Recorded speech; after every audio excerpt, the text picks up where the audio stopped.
What's going on, everybody, and welcome to the other side of the Firewall podcast. We talk about the latest and greatest of cybersecurity news, as well as we highlight those movers and shakers and glass ceiling breakers, those people of color who've made it to the other side of the proverbial firewall. My name is Ryan Williams, and as always, I'm joined by Shannon Times. What's up? What's up? What's going on? So happy holidays, everybody. Definitely continue to tune in. So again, Monday and Tuesday are topics, Wednesday discussion. Thursdays will be a throwback this week, and then Fridays, everything else, movies, books, games, the holidays, all that good stuff will be discussed. Without further ado, I'll give it to Shannon.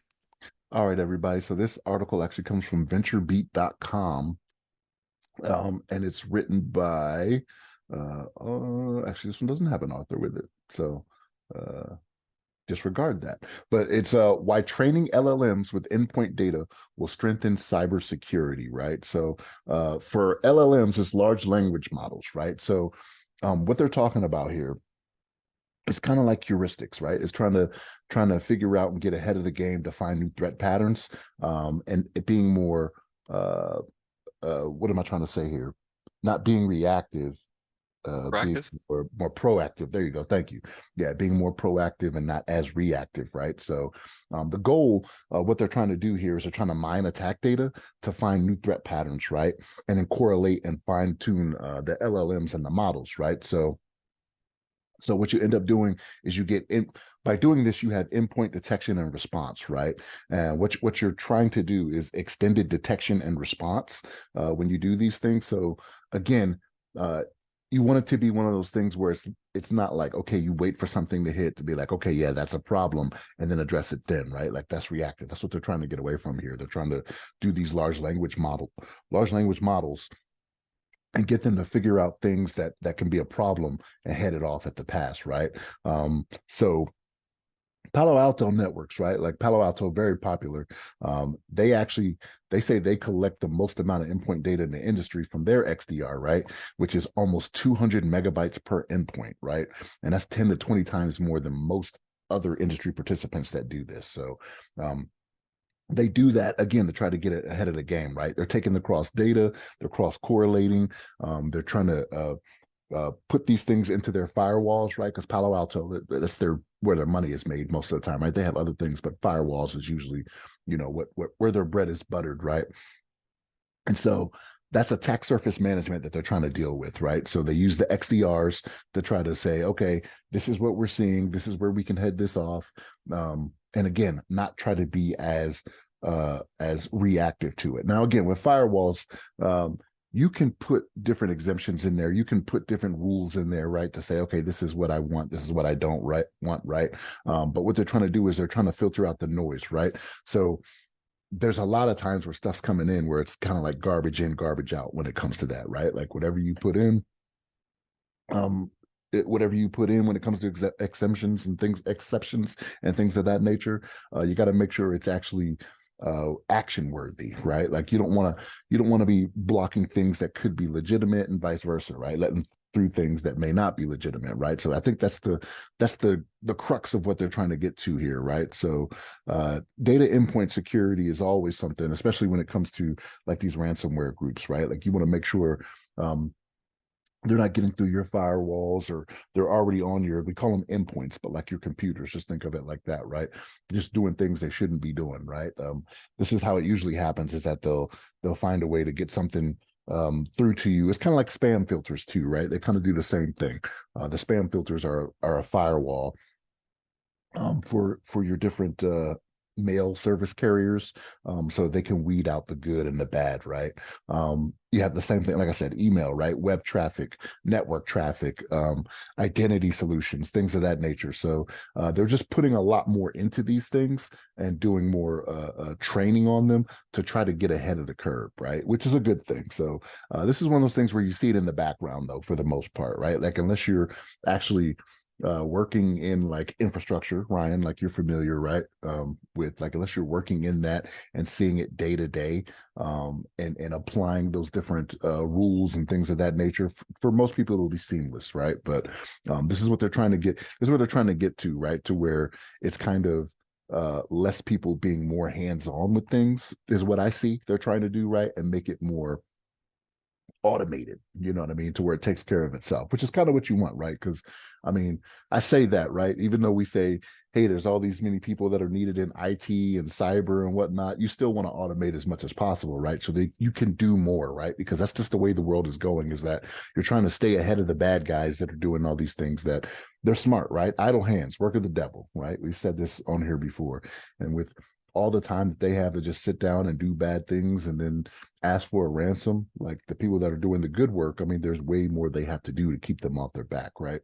Um, but yeah, trying to get ahead of the game, trying to make it uh, more proactive, not reactive, and do better in identifying things that don't have to necessarily attack you first, right? So, which I guess is being proactive. But Ryan, what's your thoughts on this? Yeah, AI is the future, right? It's legitimate. It's a real thing. It's going to make our lives easier. And in this case, it looks as though it will make things more proactive when it comes to firewalls being more, I guess, have the ability to self-heal as well as to identify things, uh, uh, heuristics and things of that nature before they can uh, they can become problems. Because at the end of the day, like, because we're always going to say like, okay, AI is going to take our jobs and things of that nature. So it won't. I don't believe it's going to necessarily take our jobs, but like you said, it's going to make it easier to orchestrate and automate these processes because we just simply cannot keep up, right? Like the whole uh, SP solution where you have somebody sitting in a network operations center or a security operations center 24 by 7, looking at monitors, trying to see things before they happen is not realistic, right? It's more of flags are tripped, things are already happening, and then they come in and they react to it, right? They're more firemen than they are detectives sometimes. Like there are people who threat hunt and things of that nature, but again, it's not feasible to always catch things before they happen. It's more of how are we going to quickly turn this around and either salvage what we can or stop the hemorrhaging before it gets worse type solutions. It's very reactive. I think AI will, if implemented correctly in this way, be more proactive, where you can stop either the bad guys in their tracks, or you can stop your um, users from clicking the wrong link and causing the disruption to begin with, right? So it's stopping them from getting the bad links, it's stopping them from being able to execute the uh the malware, things of that nature. So if anything, it's a watchdog. It's somebody who's there on patrol, making sure that you are doing what you're supposed to do. Um, to defeat the trap that the bad guy is it's set, right? As opposed to always trying to see the threat as it's inbound, which is just there's a balance there, but at the same time, we're very slow to pick up on it. Is what it seems like. Attackers are very good at what they do. They slip through the cracks. They're using social networking, as you saw with the MGM and Caesar issue. Like a lot of these things have a human element behind them, and it's very easy to trip up your users, no matter how much training you do with them, right? It's just the bad guys are getting better and better, and they're using AI as well to implement their plots and their ploys to trick your users and your customers. So why not use AI on our side to be more react or more proactive, to help you, to guide you to not doing these things. So I think that this will definitely help out a lot. I don't think it's necessarily going to cut into jobs because you're still going to need people who understand it, people who can see the false flags, right? Like where it's like it's blocking ports or it's blocking protocols or it's blocking traffic that is necessary, right? So need people who can go in there and make those adjustments to the firewalls and things of that nature. It's just that now you're gonna have to also have a set of tools with you to understand AI and how it's implemented and how you can uh, uh, configure it to make sure the traffic is passing correctly and things of that nature. So uh, it's more of an augmentation tool than a replacement for human beings. You're still going to need people because AI is smart, but it's not that smart, and it'll never be able to, um, at least not in the near future. It won't be able to decipher uh, weird good traffic.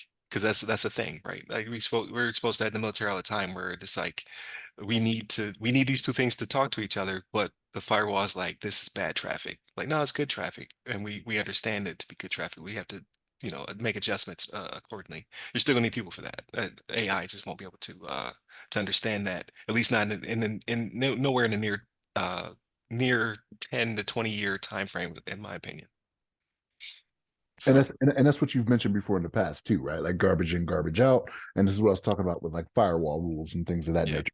It's exactly what you're saying is that, yeah, this looks weird to me. This does not look legitimate, right? So yeah, it keeps it keeps throwing it away, right? Like right, that's right. the case, but yeah, dead on, Yeah.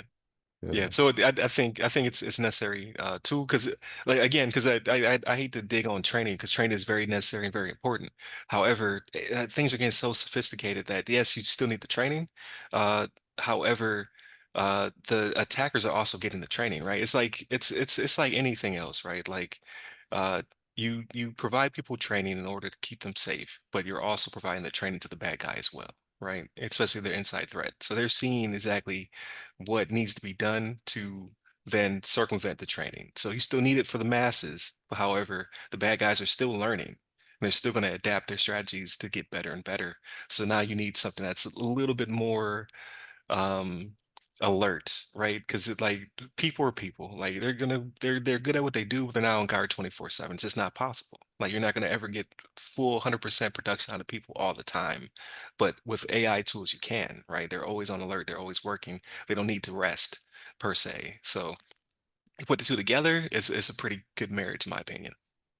And that is exactly how AI will kill us because it does not rest. There you go. Doesn't need to take breaks. Full circle, Skynet. But yeah, I think it's a good, I think it's a good thing. Hopefully, these tools are implemented, and it's going to go across everything, right? Like it's going to probably start in the data centers, the SOCs, the NOCs, things of that nature, and sooner or later it's going to bubble up to the GRC, and things that like that makes me nervous. Like, don't replace me. But I will love to take these tools on to get better at what I do, right? Like to implement my ideas by using AI. It would be great. So as long as we stay in that direction where I'm augmented by AI as opposed to AI feeding off me, Matrix style, we're good to go. But definitely continue tuning throughout the week. So Monday, Tuesday are topics, Wednesday discussion. Thursdays will be a throwback this week, and then Fridays, everything else, movies, books, games, holiday stuff, all that good stuff. Definitely, like I said in the last episode, take time for yourselves, take time with your family. Happy holidays. Stay safe. Stay secure.